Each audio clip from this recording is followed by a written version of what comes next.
Hello दोस्तों, कैसे हो आप सब। आई होप आप सभी अच्छे होंगे। दोस्तों, जैसा कि आप सभी को पता है कि आरआरबी ग्रुप डी का एग्जाम अभी चल रहा है, तो इसी के आधार पर मैं साइंस के पेपर का सॉल्यूशन करवाने वाला हूं, जो 21 दिसंबर की सेकंड शिफ्ट में पूछा गया है। ठीक है दोस्तों, इससे पहले मैंने साइंस का जो फॉर्मूला रिवीजन है उसका भी मैंने वीडियो अपलोड कर दिया है। यदि आपने नहीं देखा तो जाकर देख लीजिए। दोस्तों, साइंस के 3 न्यूमेरिकल आ रहे हैं, तो आपका फॉर्मूला रिवीजन करना बहुत ही ज़्यादा इंपॉर्टेंट है, तो आप उसका रिवीजन कर लीजिए। ठीक है दोस्तों, यदि आपने हमारे चैनल को सब्सक्राइब नहीं किया तो प्लीज़ सब्सक्राइब कर लीजिए और वीडियो को लाइक कर दीजिए और अपने दोस्तों तक शेयर कर दीजिए। चलिए शुरू करते हैं। पहला क्वेश्चन है दोस्तों, धातुओं के विद्युत अपघटनी परिष्करण में शुद्ध धातु किस इलेक्ट्रोड पर जमा हो जाते हैं। तो उस ऐसा क्वेश्चन पूछा गया है दोस्तों। ठीक है, तो ये वाला क्वेश्चन कैसे है दोस्तों, जो धातु वाला है ना उससे आया है। तो दोस्तों, इसमें पूछा गया है जो शुद्ध धातु है ना किस इलेक्ट्रोड पर जमा हो जाती है, कौन सी शुद्ध धातु। तो दोस्तों, जो विद्युत अपघटनी परिष्करण होता है जो इसमें होता है, इसमें दो इलेक्ट्रोड होते हैं। ठीक है, एक पर तो होता है, एक पे होता है एनोड। ठीक है, एक पे होता है एनोड और एक पे होता है कैथोड। ठीक है दोस्तों, तो कैथोड पर तो दोस्तों जो शुद्ध धातु होती है ना वो तो आ जाती है, शुद्ध धातु कहाँ पे, कैथोड पर। और जो अशुद्धि जो होती है ना दोस्तों वो एनोड पर आती है। ठीक है, तो यही पूछा गया था कि शुद्ध धातु किस इलेक्ट्रोड पर जमा हो जाती है, तो कैथोड पर जमा हो जाती है। ठीक है दोस्तों, और जो अशुद्धियाँ होती है ना जो दोस्तों, तो इस एनोड के पेंदे यानी यहाँ पर बैठ जाती है स्तूदिया। ठीक है, उसको हम एनोड एनोड एनोड पंख कहते हैं। ठीक है, ये आप ध्यान रख लेना दोस्तों, उसको एनोड मड मड या एनोड पंख कहते हैं। ठीक है, एनोड मड। तो ये आप ध्यान रख लेना दोस्तों, थोड़ा अलग वर्ड है, तो ये आपका ध्यान रखना है। ठीक है, क्योंकि एग्जाम में पूछा गया है और पूछा जा सकता है। ठीक है, ये वेरी वेरी इंपॉर्टेंट क्वेश्चन है दोस्तों। नेक्स्ट क्वेश्चन है दोस्तों, एक पिंड की चाल जो 4 सेकंड में जो क्या कर रही है, 5 मीटर पर सेकंड से 10 मीटर पर सेकंड हो जाती है, तो इसका त्वरण ज्ञात करना है। तो त्वरण का फॉर्मूला क्या होता है दोस्तों, तो त्वरण का फॉर्मूला होता है ए बराबर यू प्लस का ए टी। ठीक है, और दोस्तों त्वरण क्या होता है, वेग में परिवर्तन की दर को त्वरण कहते हैं। वेग में परिवर्तन की दर को त्वरण कहते हैं। तो वेग में परिवर्तन कितना हो रहा है दोस्तों, तो 20 से घटकर क्या हो रहा है, 10 हो जाता है। ठीक है, यानी ये तो आरंभिक है और ये अंतिम है। तो दोस्तों क्या करेंगे दोस्तों, अंतिम अंतिम माइनस प्रारंभिक। प्रारंभिक कितना दोस्तों, अंतिम माइनस प्रारंभिक और बटे हुए कितना समय में, तो इससे भाग दे देंगे। तो दोस्तों पहले क्या था, पहले 20 था। ठीक है, और अंतिम 10 है, 10 में से 20 घटाएंगे बटे हुए 4 सेकंड में, तो भाग दे देंगे। तो दोस्तों इसमें घटाएंगे तो क्या आएगा दोस्तों, माइनस का 10 बटे हुए 4। अब क्या करेंगे दोस्तों, इससे इसका भाग दे देंगे, तो 4 दूनी 8 होता है, माइनस में आएगा दोस्तों ना, और 4 पंजू 20। ठीक है, तो ये आ जाएगा 2.-2.5 मीटर पर सेकंड स्क्वायर। तो त्वरण का मात्रक भी ध्यान रख लेना दोस्तों, मीटर पर सेकंड स्क्वायर होता है। ठीक है दोस्तों, ये वाला न्यूमेरिकल आया है दोस्तों, और आपकी शिफ्ट में अब पूछा जा सकता है, क्योंकि बहुत सारे न्यूमेरिकल है जो रिपीट हो रहे हैं दोस्तों। ठीक है, केवल डाटा चेंज हो सकता है, बाकी ऐसा ही पूछा जा सकता है।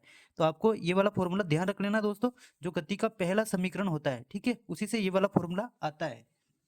ठीक है, और गति का जो दूसरा समीकरण है वो क्या होता है दोस्तों, एस बराबर होता है यूटी यूटी प्लस का हाफ ए टी स्क्वायर। ठीक है दोस्तों, गति का तृतीय समीकरण क्या होता है दोस्तों, वी स्क्वायर बराबर होता है यू स्क्वायर प्लस का 2 ए एस। ये वाला बहुत ज़्यादा इंपॉर्टेंट है दोस्तों, इसको आपको रट लेना है। ठीक है, और मैंने साइंस का जो फॉर्मूला रिवीजन है वो भी डाल दिया है, आपने नहीं देखा तो देख लीजिए। 3 न्यूमेरिकल आ रहे हैं हर शिफ्ट में।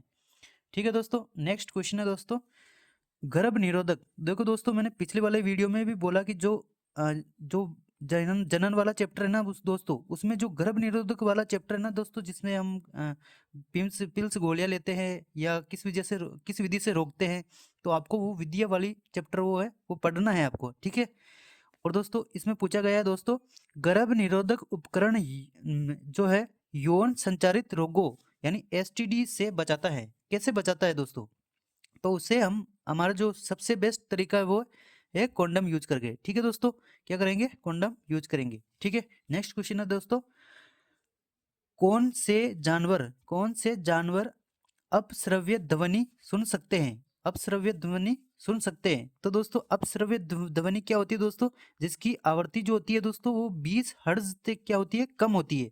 जिसकी आवृत्ति क्या होती है, 20 हर्ट्ज से कम होती है, उसे हम अपश्रव्य ध्वनि कहते हैं। ठीक है दोस्तों, तो ऐसा इसका उदाहरण पूछा गया है दोस्तों।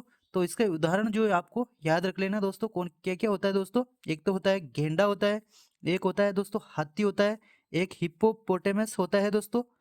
ठीक है दोस्तों, ये होते आप ध्यान रख लेना, ये तीन ऑप्शन, तीन उदाहरण है इसके। और दोस्तों जो चमगादड़ होता है ना दोस्तों, वो 20 किलो हर्ट्ज से ऊपर वाली ध्वनि निकालता है, और उसको क्या कहते हैं दोस्तों, जिसकी आवृत्ति जो होती है वो 20 किलो हर्ट्ज से अधिक होती है, उसे बोलते हैं प्रासनिक यानी अल्ट्रासोनिक ध्वनि। ठीक है, और जो मनुष्य है दोस्तों वो 20 हर्ट्ज से क्या होता है, निकालता है और 20,000 के बीच, ठीक है, हर्ट्ज में। तो जो मनुष्य के वो उदाहरण हो जाता है 20 से 20,000 हर्ट्ज तक। ठीक है, ये आप ध्यान रख लेना दोस्तों, क्योंकि एग्जाम में पूछा गया है, तो आपकी शिफ्ट में ऐसा क्वेश्चन पूछा जा सकता है। नेक्स्ट क्वेश्चन है दोस्तों, किस किस कोशिकांग में क्रिस्टली होती है और वह लाइसोसोम भी बनाता है, तो इसे उसे क्या कहते हैं दोस्तों, तो वो होता है माइटोकॉन्ड्रिया। माइटोकॉन्ड्रिया जो है कोशिका, जो कोशिका का अजीब कोशिका है दोस्तों, जो क्या होता है, क्रिस्टली होती है और लाइसोसोम भी बनाता है। एक दोस्तों गाल्जिकाई होता है ना दोस्तों, गाल्जिकाई है ना, गाल्जिका क्या होता है, केवल लाइसोसोम बनाता है ना, जो लाइसोसोम बनाता है, लेकिन उससे उसमें क्या होता है, एक अजीब कोशिकांग नहीं है, वो कोस्ट्री किस्ट्री नहीं है। ठीक है, और ये इसको अजीब कोशिकांग क्यों बोला गया है, इसका खुद का, सॉरी, उसको एक तो खुद का डीएनए होता है और राइबोसोम होता है, इसलिए इसको कोशिका का अजीब कोशिकांग कहते हैं माइटोकॉन्ड्रिया को। ठीक है दोस्तों, नेक्स्ट क्वेश्चन है दोस्तों, तो कोशिका वाले चैप्टर से ऐसे क्वेश्चन पूछे जा रहे हैं। ठीक है, ध्यान रख लेना, ये वाला चैप्टर आपको पढ़ के जाना है, और एक आपको ध्वनि वाला चैप्टर पढ़ के जाना है। ठीक है, और ये यौन संचारित वाला। ठीक है, नेक्स्ट है दोस्तों, 1 किलोग्राम वापस वो आ चुका है क्या, न्यूमेरिकल। ठीक है, तो एक तो ये वाला आ चुका है, और ये वाला आ चुका है। तो 1 किलोग्राम द्रव्यमान की एक वस्तु को एक निश्चित ऊंचाई एस से गिराया जाता है। देखो दोस्तों, इससे पहले वाला वीडियो है ना, उसमें मैंने जो है न्यूमेरिकल का क्वेश्चन कराया था, उसमें ऊपर की ओर फेंक रहा है, अब ऊपर से नीचे की ओर छोड़ रहा है। ठीक है, तो गिराया जाता है, जब वह जमीन पर पहुंचती है तो उसकी चाल 20 मीटर पर सेकंड होती है। तो ऊंचाई की गणना ज्ञात करनी है। तो दोस्तों कोई वस्तु है जो ऊपर है, ऊपर पड़ी है, तो ऊपर से नीचे गिराया जाता है ना, तो प्रारंभिक वेग तो जैसे शून्य होता है, जैसे जैसे आगे बढ़ती जाती है अंतिम वेग में चली जाती है ना। तो दोस्तों जब ये वह जमीन पे पहुंचती है, पहले तो ऊंचाई पे थी है ना, ऊंचाई भी घटती जा रही है, जमीन पे पहुंचती है, तो वो जो स्थितिज ऊर्जा है वो गतिज ऊर्जा में परिवर्तित हो जाती है। तो दोस्तों गतिज ऊर्जा का फॉर्मूला क्या होता है दोस्तों, हाफ mv² बराबर होता है u बराबर mgh। ठीक, mgh के। ठीक है, तो दोस्तों m से m कट जाएगा दोस्तों। ठीक है, अब क्या दिया हुआ है, मान दिया हुआ जो हम रख लेते हैं इसमें। तो v का मान चाल क्या है दोस्तों, 20, तो 20 का स्क्वायर होता है दोस्तों 400 मीटर पर सेकंड स्क्वायर। ठीक है, बराबर कर देंगे दोस्तों, जी का मान क्या दिया हुआ है, 10 दिया हुआ है, और हमें ऊंचाई निकालनी है। ठीक है दोस्तों, तो 10 से कटेगा ये, जीरो से ये जीरो कट जाएगा, तो ऊंचाई क्या आ जाएगी दोस्तों, 40 मीटर। ये ठीक है दोस्तों, यही इस क्वेश्चन का राइट आंसर हो जाएगा। और ये पॉजिटिव आ रहा है, इसका मतलब जो धनात्मक जो त्वरण है ना दोस्तों, उसको आकर्षित कर रहा है, और वो अपोजिट साइड में नहीं जा रहा है, खुद की ओर आ रहा है, तो उससे क्या हो रहा है, बढ़ रहा है। इस वजह से क्या है, ये धनात्मक मान आएगा इसका।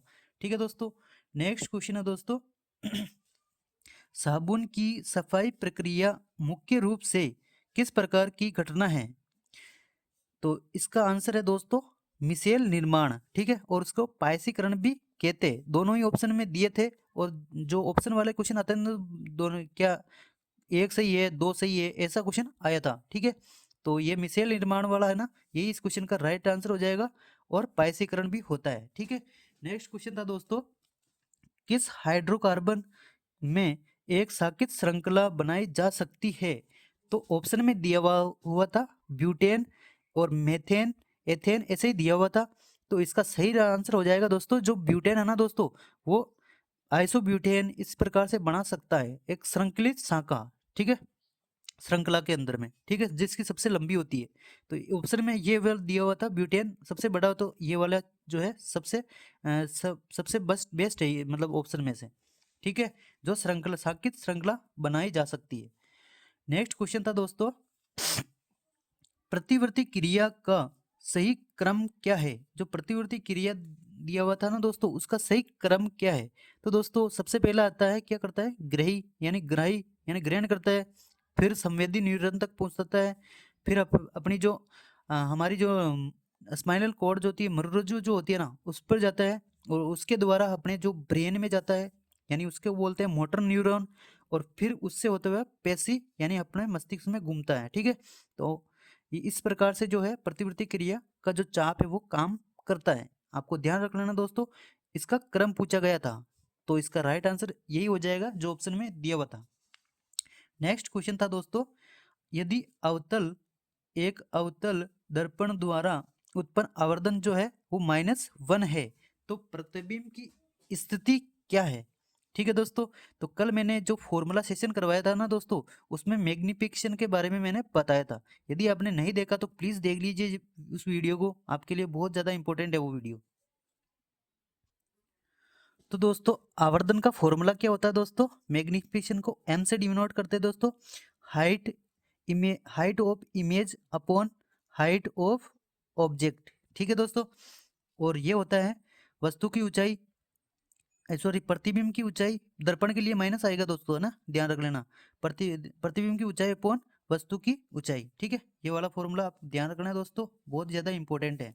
अब क्या पूछ रहा है दोस्तों, अब बोल रहा है कि भाई आवर्धन -1 है दोस्तों, जब मैग्निफिकेशन का जो वैल्यू होती है -1 माइनस में आता है ना, तो इमेज जो होती है माइनस, जब मैग्निफिकेशन का मान जो है माइनस में होता है, तो इमेज जो होती है वो वास्तविक होती है। कैसी होती है? वास्तविक, ठीक है, इमेज जो होती है वो वास्तविक होती है, तो ध्यान रख लेना दोस्तों। और वास्तविक इमेज कैसा होता है? उल्टा, हमेशा उल्टा होता है, वास्तविक इमेज हमेशा उल्टा होता है, ठीक है, तो ध्यान रख लेना। ये पूछा गया था कि प्रतिबिंब की स्थिति कैसी होती है, तो वास्तविक होता है और उल्टा होता है। और जब प्रतिबिंब जो इसका मान है ना दोस्तों, मैग्निफिकेशन का मान धनात्मक होता है ना दोस्तों, तो प्रतिबिंब कैसा होता है? आभासी, ठीक है, क्या होता है? आभासी, आभासी होता है। और आभासी कैसा होती है दोस्तों? सीधा, ठीक है, आभासी सीधा। और दोस्तों जब मैग्निफिकेशन का मान जो होता है वो 1 के बराबर होता है ना दोस्तों, तब इमेज बराबर होती है। क्या होती है? बराबर, समान आकार की होती है, ठीक है। और जब मैग्निफिकेशन का मान जो है 1 से बड़ा होता है ना दोस्तों, तो इमेज बड़ी होती है, ठीक है, बड़ी होती है। और जब मैग्निफिकेशन का मान जो होता है वो 1 से छोटा होता है ना दोस्तों, तब इमेज जो होती है वो छोटी होती है। तो आपको 1 के बराबर है ना दोस्तों, तो वो इमेज समान आकार की बनेगी, यानी वक्रता केंद्र पर रखना, मतलब जब वक्रता केंद्र पर रखे ना, तो वक्रता केंद्र पर ही उसकी प्रतिबिंब बनेगा, ठीक है दोस्तों। तो अवतल दर्पण के लिए जो डायग्राम बनेगा वो कैसे बनेगा दोस्तों? ये वाला इस प्रकार से बनेगा। यहाँ पर मुख्य अक्ष होता है, 2 प्रकाश की किरण निकाल दो, यहाँ पर जो फोकस होता है, और यहाँ पर वक्रता केंद्र होता है। यहाँ से कोई प्रकाश की किरण निकाल दो दोस्तों, तो मुख्य अक्ष के समांतर जाती है, तो परावर्तन के बाद ये फोकस से होकर जाती है। एक मुख्य एक एक यहाँ से निकाल दो दोस्तों, जब जब कोई किरण जो होती है फोकस बिंदु से होकर जाती है, तो मुख्य अक्ष के समांतर हो जाती है परावर्तन के बाद, ठीक है। तो ये यहाँ पर जहाँ पर मिलेगी ना दोस्तों, इसको एक्सटेंड करने पे यहाँ पर मिलेगी ना दोस्तों, वहीं पर बनेगा और उल्टा प्रतिबिंब बनेगा। उल्टा हमेशा वास्तविक होता है, ठीक है। यही पूछा गया था, जो इसका राइट आंसर हो जाएगा। नेक्स्ट क्वेश्चन है दोस्तों, गति के समीकरण जो दिए हुए थे, ठीक है, और उसमें अपने को गलत को पहचानना था। तो गलत गति का पहला समीकरण क्या होता है दोस्तों? ये देखो मैंने पहले ही बता दिया था और यहाँ पर आ गया है। तो गति का पहला समीकरण होता है v बराबर होता है u प्लस का at। तो गति का पहला समीकरण हो गया। गति का दूसरा समीकरण क्या होता है? s बराबर ut प्लस का हाफ at स्क्वायर, ये भी सही है दोस्तों। गति का तीसरा समीकरण क्या होता है दोस्तों? v स्क्वायर बराबर u स्क्वायर प्लस का 2as, ये भी सही है दोस्तों। ये बोल रहा है कि v स्क्वायर और प्लस का u, तो u नहीं होता दोस्तों, u स्क्वायर होता है, ठीक है। तो ये इसका गलत हो जाएगा, जो ऑप्शन में दिया हुआ था यही इस क्वेश्चन का राइट आंसर हो जाएगा दोस्तों। नेक्स्ट क्वेश्चन था दोस्तों, किसके बीच द्विविस्थापन अभिक्रिया होती है? तो दोस्तों जो द्विविस्थापन अभिक्रिया है ना दोस्तों, उसकी परिभाषा पूछी गई थी। तो दोस्तों अभी द्विविस्थापन अभिक्रिया जो किसके बीच होती है तो दोस्तों धनात्मक आयन और ऋणात्मक आयन यानी आयनों के आपस में अदला बदली के कारण होती है, यानी धनात्मक आयन और ऋणात्मक आयन के मध्य होती है। तो यही इस क्वेश्चन का राइट आंसर हो जाएगा जो ऑप्शन में दिया हुआ था। नेक्स्ट क्वेश्चन है दोस्तों, वर्षा यानी आपको अभिक्रिया वाला चैप्टर भी पढ़ के जाना दोस्तों।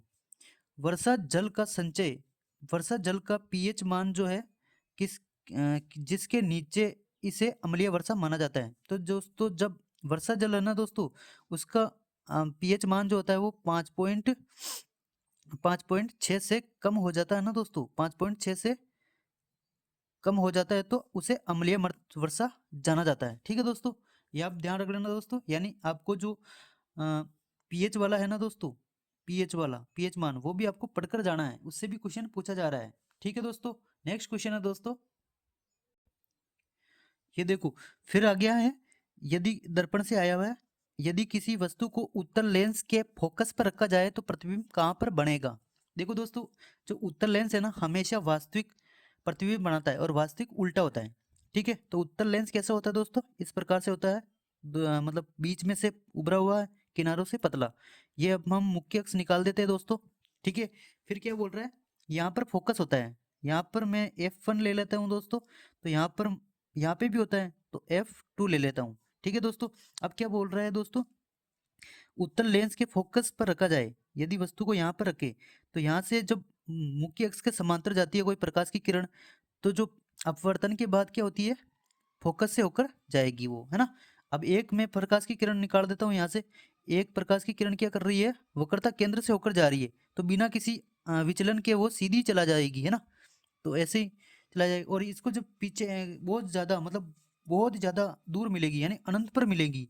ठीक है, तो यही पूछा गया प्रतिबिंब कहाँ पर बनेगा, तो अनंत पर बनेगा। ठीक है, यही इस क्वेश्चन का राइट आंसर हो जाएगा।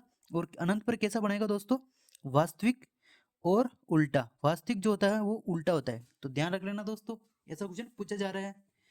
नेक्स्ट क्वेश्चन था दोस्तों, साबुन पानी में मिसेल बनाते हैं, साबुन पानी में मिसेल बनाते हैं क्योंकि उनके अणुओं में क्या होता है। तो दोस्तों दो ऑप्शन दिए हुए थे इसमें। ठीक है, एक दिया हुआ था हाइड्रोफोबिक, एक होता है हाइड्रोफोबिक सिरा और एक होता है हाइड्रोफिलिक सिरा। तो दोस्तों जो मिसेल होता है ना दोस्तों, उसमें दो सिरा होता है, एक तो ये इस प्रकार से होता है जिसको सिर कहते हैं, और ये पूंछ होती है। तो दोस्तों ये बोल रहा है कि भाई कौन सा सही था, है ना, तो ऐसा ही ऑप्शन में दिया हुआ था, ये तो है इसकी पूंछ। तो दोस्तों एक में दिया हुआ था एक हाइड्रोफिलिक, जो सिर है, जो सिर जो होता है ना दोस्तों वो जल से प्यार करता है, मतलब जल की तरफ भागता है। तो ये सिर जो है जो है वो हाइड्रोफिलिक होता है, और जो एक हाइड्रोफोबिक होता है ना दोस्तों, वो पूंछ होती है, ये जल से दूर भागती है। तो आपको ध्यान रखना है ना दोस्तों। और जो इसका फॉर्मूला होता है ना दोस्तों, वो होता है कार्बोक्सिलिक, जो है RCOOH और Na+। ठीक है, तो आपको ध्यान रख लेना दोस्तों, जो इसका सिर है वो पानी की तरफ भागेगा और जो पूंछ है वो पानी से दूर भागेगी। ठीक है, यानी तेल की तरफ भागती है। तो आपको यह ध्यान रखना है दोस्तों, ऐसा क्वेश्चन पूछा गया है और आपकी शिफ्ट में आ सकता है। ठीक है दोस्तों, नेक्स्ट क्वेश्चन है दोस्तों, लार में कौन सा एंजाइम मौजूद होता है, लार में कौन सा एंजाइम पाया जाता है। तो दोस्तों लार में जो होता है वो एमाइलेज एंजाइम पाया जाता है, जो मुख में होता है। ठीक है, और ये स्टार्च को माल्टोज में तोड़ता है, ये भी आप ध्यान रख लेना, है ना, स्टार्च को क्या करता है, माल्टोज में तोड़ता है। ठीक है, ध्यान रख लेना, ये क्वेश्चन पूछा गया है इसलिए मैं बता रहा हूँ। नेक्स्ट क्वेश्चन है दोस्तों, किसी माध्यम का अपवर्तनांक, किसी माध्यम का अपवर्तनांक, निरपेक्ष अपवर्तनांक हमेशा क्या होता है दोस्तों, एक से अधिक होता है। ठीक है दोस्तों, एक से अधिक होता है, तो ध्यान रख लेना दोस्तों, जो निरपेक्ष अपवर्तनांक वो एक से अधिक होता है। नेक्स्ट क्वेश्चन है दोस्तों, फ्यूज तार जो है एक मिश्र धातु से बना होता है। ठीक है, तो उसकी जो विशेषता दे रखी थी उसमें क्या होता है दोस्तों, फ्यूज तार का उच्च प्रतिरोध होता है, क्या होता है, उच्च प्रतिरोध और कम गलनांक होता है। ठीक है दोस्तों, तो ये जो 18 क्वेश्चन थे जो मुझे मिले हैं वो 21 दिसंबर की फर्स्ट शिफ्ट में पूछे गए हैं। ठीक है दोस्तों, तो आप ध्यान रख लेना दोस्तों, ये 21 दिसंबर के सेकंड शिफ्ट में पूछे गए हैं पेपर पूरा, इसका मैंने सॉल्यूशन करवा दिया है दोस्तों, आप देख लीजिए, मिलान भी कर लीजिए भाई आपके सही हुए हैं या नहीं हुए। और दोस्तों न्यूमेरिकल के लिए मैं बहुत ज़्यादा बोल रहा हूँ कि भाई 3 क्वेश्चन न्यूमेरिकल के आ रहे हैं, तो आप न्यूमेरिकल वाला जो वीडियो मैंने डाला है फॉर्मूला रिवीजन, वो आप जरूर देख के जाओ यार, है ना, उससे क्वेश्चन आ रहा है। और प्लीज़ वीडियो को लाइक और चैनल को सब्सक्राइब जरूर कर दीजिए दोस्तों, बहुत ज़्यादा मेहनत की जा रही है आप सभी के लिए, और ऐसी मेहनत चलती रहेगी। आपको वीडियो को लाइक और चैनल को सब्सक्राइब कर लीजिए, थोड़ी सी मेहनत आप कर दो यार भाई, है ना। बस मैं कुछ नहीं मांग रहा हूँ, आप सब्सक्राइब और लाइक कर दीजिए, ठीक है, ज़्यादा कुछ नहीं मांग रहा हूँ। आप वीडियो पूरा देखो, आपके बहुत ज़्यादा काम आने वाला वीडियो है, क्योंकि इसमें मैं न्यूमेरिकल भी करवा रहा हूँ, ठीक है, जो एग्जाम में आ रहे हैं, ठीक है, सारा पूरा पेपर कर सोल्व करवा रहा हूँ। और आप मिलान भी कर लीजिए, ठीक है, हमारे आपके सही हुए हैं या गलत हुए, आप मिलान कर लीजिए। और दोस्तों जो न्यूमेरिकल वाला चैप्टर वो पढ़कर जाओ आप, और दर्पण वाला, और जो मैंने बता दिया कौन कौन से चैप्टर भी पढ़ने हैं, ठीक है। चलिए मिलते हैं नेक्स्ट वीडियो में, तब तक लिए जय हिंद जय भारत।